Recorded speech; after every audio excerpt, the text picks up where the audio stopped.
Welcome to a story where family loyalty has a price and silence hides the sharpest knives. This isn't about fairy tale weddings or perfect marriages. It's about what happens when inheritance becomes entitlement, when a sister's smile masks ambition, and when a husband's devotion is nothing more than a carefully rehearsed disguise. Every whisper matters here. Every secret has consequences. You'll hear how a private vineyard turns into a battlefield, how love is traded for status, and how patience becomes the most dangerous form of power. This is where betrayal unfolds slowly, where greed wears familiar faces, and where the truth waits for the worst possible moment to reveal itself. If you've ever trusted the wrong people or wondered how far family would go from money, control, and image, this story was never meant to stay quiet. Stay with us, because some revelations change everything. The vineyard had never been meant for noise. It was built on patience, on early mornings and calculated risks, on contracts signed with shaking hands and faith stronger than fear. Yet entitlement crept in quietly, disguised as family conversation.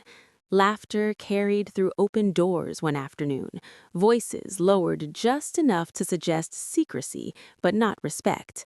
Plans unfolded openly, guest counts, caterers, and seating arrangements, all mapped onto land never offered, never discussed, never shared. Blood ties blurred lines that should have remained solid. Assumptions replaced permission. What had taken years to secure was suddenly spoken of as communal property, a backdrop for celebration rather than the result of sacrifice. Every whispered scheme revealed a deeper truth. Loyalty had conditions, and love bent easily when money and status entered the room. What stung most was not the audacity, but the ease, as if ownership were temporary, as if effort could be erased by familiarity. Even worse, the husband stood among them, nodding along. The same man who once praised discipline and independence now smiled at conversations about exploiting what was never his to promise. Private reassurance turned out to be performance. Later discoveries confirmed it. Emails sent behind closed doors, introductions made to outsiders, the vineyard framed as a shared asset to secure favors and admiration. The invasion deepened with every detail planned without consent. Family loyalty fractured under the weight of greed, and the husband's woe became impossible to ignore. Financial documents surfaced, drafts of proposals offering future profits, all signed with confidence borrowed from someone else's work. Marriage, it seemed, had been mistaken for access. Anger arrived slowly, settling like dust after a storm. Silence became protection, observation became preparation. Each betrayal stacked neatly, waiting for its moment. The vineyard watched it all, unchanged, grounded, holding the truth while others built fantasies on borrowed soil. By the time realization dawned among those who assumed control, it was too late. Boundaries reclaimed themselves with legal precision and unforgiving clarity. Invitations meant nothing without keys. Promises dissolved without authority. The husband's charm failed under documentation, his secrets collapsing into evidence rather than excuses.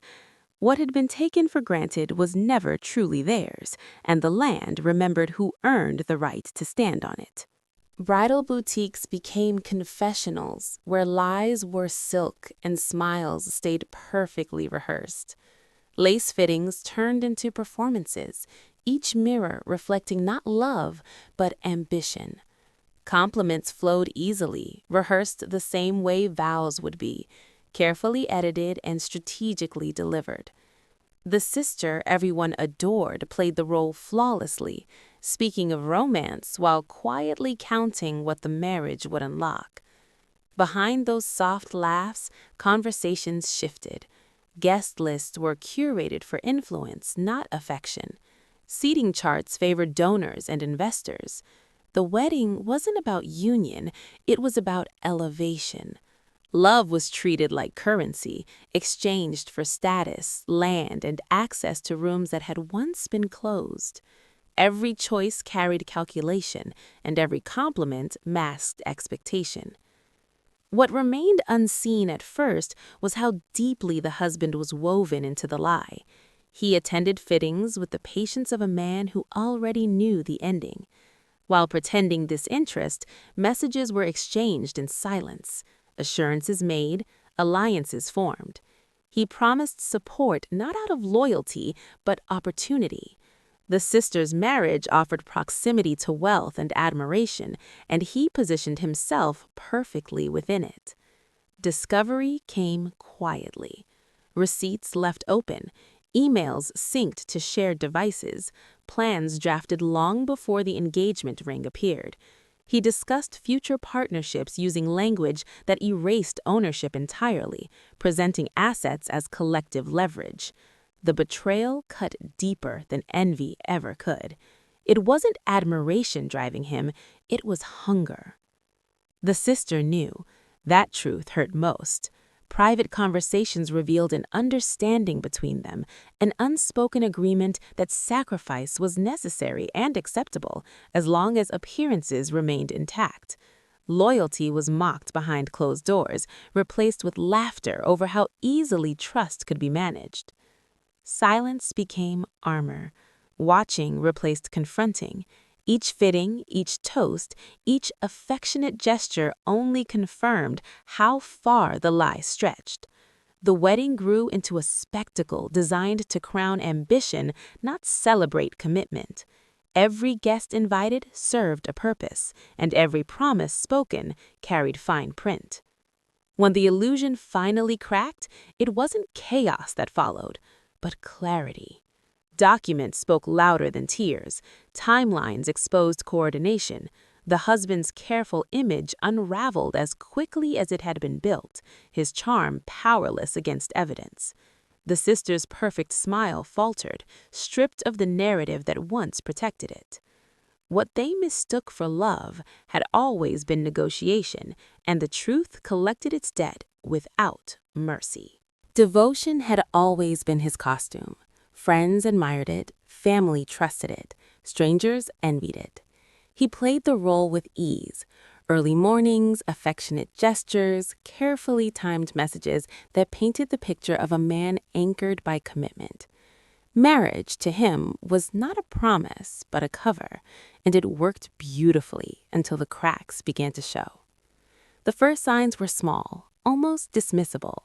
A second phone that never left his jacket, late meetings that didn't align with calendars, names mentioned casually that never appeared again. Questions were answered with charm, deflection wrapped in humor. Trust made the lies believable, and routine made them invisible. Then patterns emerged, travel receipts that overlapped, hotel charges in cities never visited together, emails written in a tone that belonged to intimacy, not business. The man praised for loyalty lived parallel lives, each one carefully compartmentalized. One woman offered admiration, another offered convenience. Marriage offered legitimacy. What hurt most was how calculated it all was. He didn't stumble into betrayal, he engineered it. Financial arrangements were split cleanly, promises tailored to each listener. In one world, he spoke of future children. In another, he spoke of freedom.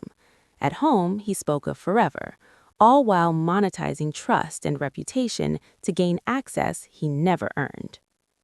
The deeper the truth went, the more it revealed ambition masquerading as affection. He leveraged marriage to gain credibility, using it as proof of character while negotiating deals and favors behind closed doors.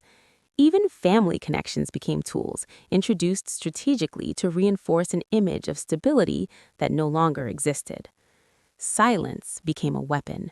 Every discovery was cataloged, not confronted. Screenshots replaced arguments. Dates replaced excuses. The double life wasn't exposed by emotion, but by precision. When the moment arrived, his own words dismantled him. Messages read aloud, timelines aligned, contradictions undeniable. The man who once commanded rooms with confidence stood cornered by truth. Apologies followed, then accusations, then collapse. The disguise failed because it relied on ignorance, not innocence. Reputations shattered under the weight of proof, and admiration evaporated into disbelief. Marriage had been his greatest performance, but every act ends eventually, and the final curtain falls hardest on those who forget the audience was paying attention. Silence was mistaken for weakness for far too long. It allowed rooms to fill with confidence that didn't belong there and let the husband grow careless.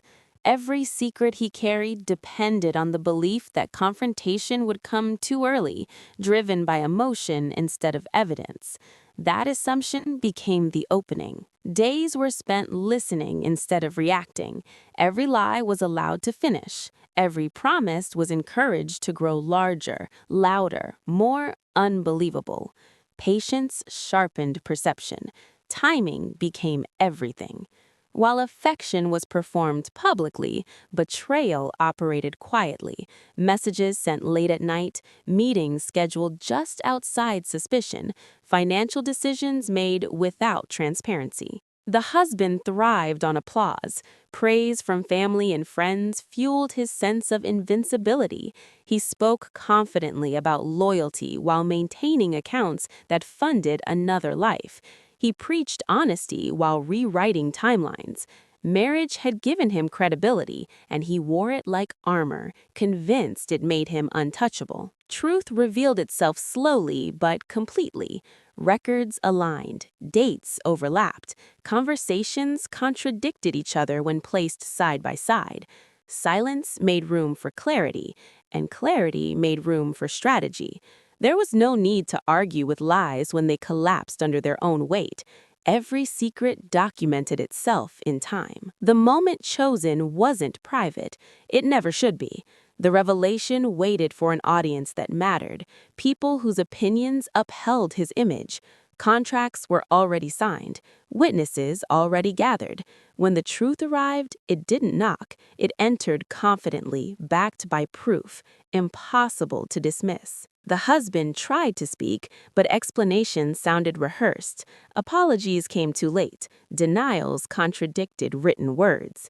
The same charm that once disarmed questions now exposed desperation. Power shifted instantly. Control evaporated. The silence that once protected him now isolated him. There was no satisfaction in shouting, none in watching him unravel publicly. The revenge lived in restraint, in the calm delivery of undeniable facts. Every calculated pause before that moment transformed into authority. The narrative changed hands without resistance. Family loyalty fractured under the weight of evidence. Sympathy disappeared. Admiration turned to embarrassment. The husband's carefully maintained double life collapsed into a single, undeniable truth. Marriage, once his shield, became the proof of deception. Silence had done what confrontation never could, ended the illusion completely, leaving no room for him to rewrite the ending. If this story pulled you in, don't let it end here. Like this video to support real stories where truth finally wins, and subscribe for more unforgettable family dramas, hidden betrayals, and carefully timed revenge. Turn on notifications so you never miss the moment when silence breaks and secrets come due. Some stories deserve to be heard, and the next one might hit even closer to home.